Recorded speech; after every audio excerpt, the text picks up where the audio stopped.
Be with you here today on the traditional territory of the Algonquin and Anishinaabe people.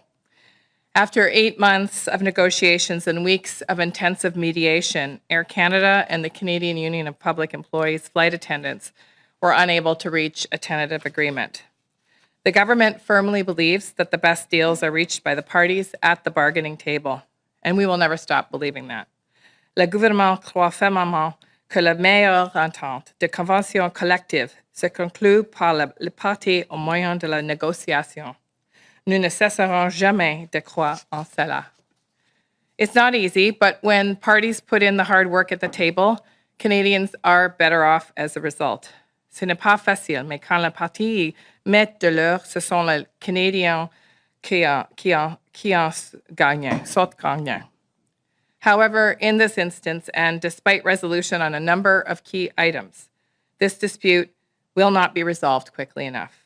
And the impact of the work stoppage at Air Canada that began early this morning is already being felt by travelers. This is causing significant harm and has negative impacts on Canadians and the Canadian economy. It impedes the movement of passengers and critical cargo, such as pharmaceuticals, and it strands thousands of Canadians abroad, making it extremely costly and sometimes impossible to book new flights. Canadians have already sacrificed a lot in this uncertain economy, and this labor disruption is adding to their worries and financial burdens. As Minister of Labour, I have exercised my authorities under Section 107 of the Canadian Labour Code to direct the Canada Industrial Relations Board to order the parties to resume and continue their operations and duties in order to secure industrial peace and protect the interests of Canada, Canadians, and the economy. I've also asked the board to assist the parties in reaching a settlement of the outstanding terms of their collective agreement by imposing final and binding arbitration, and to extend the terms of the existing collective agreement until a new one is determined by the arbitrator. Flight attendants play a critical role in getting Canadians to where they need to go safely, and they deserve to be compensated and treated fairly at all times. My job as Minister of Labour isn't to take sides during labour disputes. It's to give the parties the tools that they need to reach a fair and timely agreement while keeping the best interests of Canadians at heart. And that's why I intervened today. Canada's economy has seen unprecedented attacks on trade and significant tariff actions.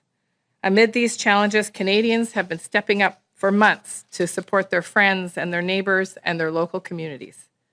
In a year where Canadian businesses and families have faced too much disruption and uncertainty, they shouldn't have to shoulder another blow. We will not leave them behind. This is not a decision that I have taken lightly, but the potential for immediate negative impact on Canadians and our economy is simply too great. Labour disruption impedes the movement of passengers and critical cargo. Canadians rely on air travel every day, and its importance cannot be understated. Many Canadians need to travel to care for loved ones abroad or deal with critical life events, such as funerals or adoptions. The shipments of critical goods, such as pharmaceuticals and organ tissue, should continue to reach their destinations. And we believe that hardworking Canadians who've been saving up for family vacations should be able to enjoy their well-deserved and planned time off. Now is not the time to take risks with our economy. A work stoppage would cause thousands of Canadians to be stranded abroad and across this country, and this is simply unacceptable. Last year, Canadians paid a high price when multiple key sectors went on strike. Inaction at the bargaining table had a massive impact on Canadian families and our entire economy. These parties have had months at the negotiation table. They've had support through the Federal Mediation Service, and they have been unable to cross the finish line. Arbitration is the most stable way to conclude this process for Canadians while allowing parties to reach a deal. If we are going to build the strongest economy in the G7, Canadians need to have confidence in the industries that serve them. Thank you. Okay, we'll go to questions now. One question, one follow-up. We'll start in the room. Jeremy Charon, CTV. Good morning, Minister, or good afternoon. The government has now stepped in countless labor disputes. there are experts who point to, this having an impact on and advantaging really employers in a negotiation. Is there a concern about undermining the labor system? And are you confident that workers' rights are still being respected? I think that it's very important to reiterate my first statement, which is that the best deals are arrived at the table, not just because this is good for workers, but because it's good for stability and peace within the organization. Strikes are very disruptive to the culture of the organization. They're very expensive for the members who are often experiencing significant loss of pay. And they're very challenging for the corporations who are losing revenue and reputation every single day. Having said that, in this particular instance, we do believe that it's very important that we establish industrial peace and that we focus on the growing cost to Canadians, Canadian families and Canadian small businesses. So this is a tool that allows for arbitration. There are many items that have been resolved between the two parties, and this will give them an opportunity to resolve the remaining items. Thank you. My follow-up is on impacted passengers. Should Air Canada be liable to fully reimburse passengers who've had canceled flights or, paying their full way for a replacement flight? Listen, I don't want to speculate on the impact to Air Canada and what their corporate practices are. I know they're deeply concerned about the passengers that are stranded around the globe and here in Canada. And last night, and speaking with the parties, in fact, that was one of the first items that the employer raised, was the work they're putting into trying to ensure that whoever is calling into their call centers has somebody on the other end. It is important, though, that we keep the safety, security, and financial security of Canadians first and foremost. And it would be my expectation that we all work together to get people home. Next question will be Kyle Dugan, Canadian Press. Hi, Minister. Thank you for taking our questions. Can you tell us what changed between yesterday and today that you weren't willing to step in yesterday, but today you've come to the conclusion that clearly something needs to be done? So could you just give us a little bit of insight into your thought process and how you weighed the policy options ahead of, before you? I think what changed between yesterday and today was that I asked the parties to meet with me collectively together in the same meeting. I met with Air Canada and with the union representatives, as well as the national president of CUPE. We talked through what was remaining in terms of the perspectives of the parties. The parties committed to staying at the table throughout the night, which they did. There was an offer tabled by the employer, and the talks broke down. And so it is clear that the parties are no longer, are not any closer to resolving some of the key issues that remain, and they will need help with an arbitrator. Thank you. And as a follow-up, I'm wondering, how long will it take before things kind of start to return back to normal and some of these flights come back online? Do you have a sense of that, how long the Labour Board process will? The CIRB is an independent body, and they will review and receive statements from the impacted parties, and then they will make their determination about whether they will intervene. And so that will take an according amount of time. Don't want to speculate because it is a process, but in general, sometimes it can take 24 to 48 hours for the board to complete that work. Again, that's a question for the board. However, Air Canada has said it could take between 5 to 10 days for regular services to resume. And again, I think that's a question for Air Canada in terms of their complex operations and what needs to happen for full resumption of services. Marina von Stackelberg, CBC.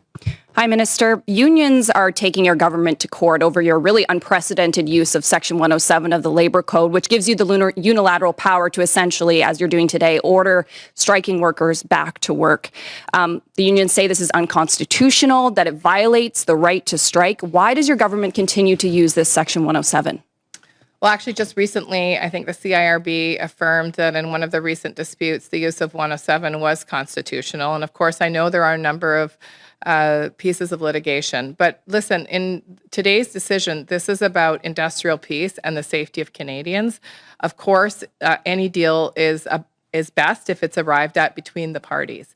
But, as we can see, and as as I believe that some of you are reporting on, there are a number of extremely difficult situations and increasingly dire situations that Canadians are facing. And we believe that the Industrial Relations Board will help these two parties conclude their negotiations on some key items. Experts that I've spoken to about the use of 107 say that the government's repeated use of this is poisoning negotiations because companies believe that they can kind of bargain to an impasse and then the government will step in and prevent a strike from happening. Why did you choose to use 107 so quickly here? I think this is the fastest use of it I've seen. Is your government anti-union?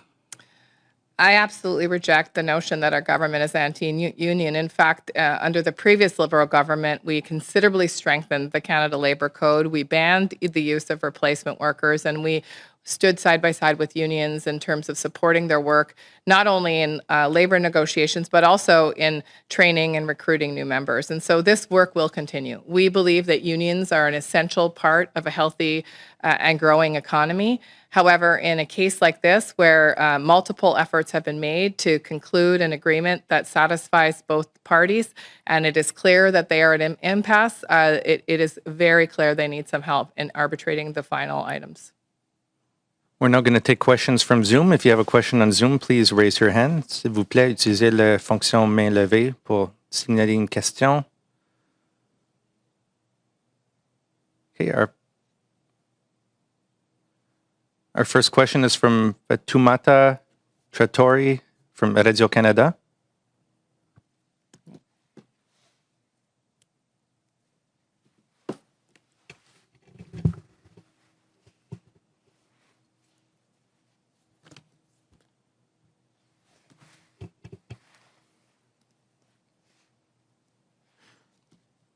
S'il vous plaît, allez-y avec votre question.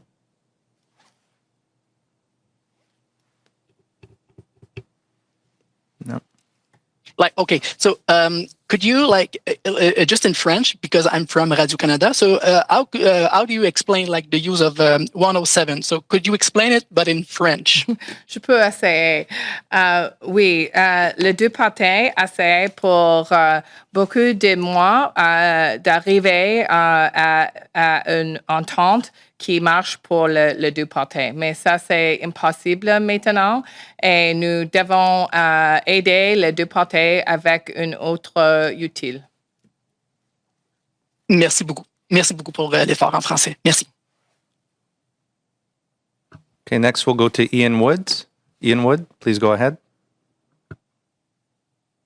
I'm just wondering what provisions are being taken for Canadian passengers that are overseas, and also for non-Canadian nationals that may be traveling with Air Canada that have now been left in place in various foreign countries.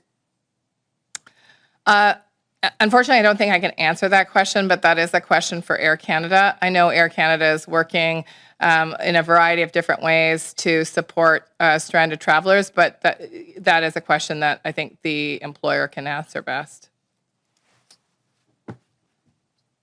Okay, so as far as we're concerned here, Global Affairs Canada have they been reached out to by people? Do we have any information on, anything that the Foreign Service might be doing? Well, this is a labor dispute. I mean, I think you're probably recalling a time, I think that we all recall during the pandemic, where all airline travel had shut down and there were no options for passengers. That's not the case. There are other options. They're very challenging options, of course, and sometimes there's going to be significant delays. But Air Canada, as I said, is working diligently to try to support its passengers that are currently stranded. There is a very clear guidance from Air Canada to passengers that are outbound to make sure that they check before they arrive at the airport to determine the status of their flight. I would say that would be appropriate. But we will get back to you about whether or not Global Affairs is hearing from Canadians that are reaching out.